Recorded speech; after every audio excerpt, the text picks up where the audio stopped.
Health and টিপসের নতুন ভিডিওতে আপনাদের স্বাগতম। আজকে একটা নতুন জিনিস নিয়ে কথা বলতে চাচ্ছিলাম, সেটা হচ্ছে আপনি আপনার দাঁতকে কিভাবে ক্লিয়ার রাখবেন।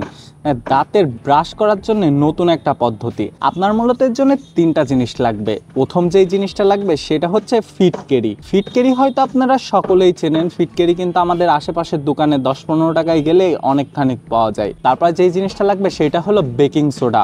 বেকিং সোডায় কিন্তু একটা অ্যাসিডিক জিনিস ব্যাপার আছে, যেটা কিন্তু আপনার দাঁত থেকে যে কোনো রকমের ময়লা তুলে ধরতে পারে। আর 3 নাম্বার যেটা লাগবে সেটা হলো পিঙ্ক সল্ট।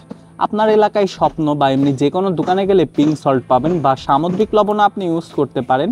এই তিনটা জিনিস গুঁড়া করে একসাথে মিশাবেন। তারপর এইটা সপ্তাহে অনেক বেশি হলে 2 দিন ইউজ করবেন। 2 দিনের বেশি কিন্তু ইউজ করা যাবে না। এর থেকে বেশি ইউজ করলে আপনার দাঁতে কিন্তু আরও ক্ষত তৈরি হবে। 2 দিন ইউজ করার পর, সপ্তাহে 2 দিন করে ইউজ করার পর আপনি দেখবেন যে আপনার দাঁত পুরা ধবধবে সাদা। আপনার দাঁতে কোনো ক্যাভিটি নাই, কিচ্ছু নাই, আপনার দাঁত একদম পরিষ্কার। জিনিসটা শুধু ট্রাই করে দেখেন কিছুদিন, দেখবেন আপনার দাঁত খুবই ভালো হয়ে গেছে। যাই হোক, টাটা, আল্লাহ হাফেজ, দেখা হবে পরে কোনো ভিডিওতে।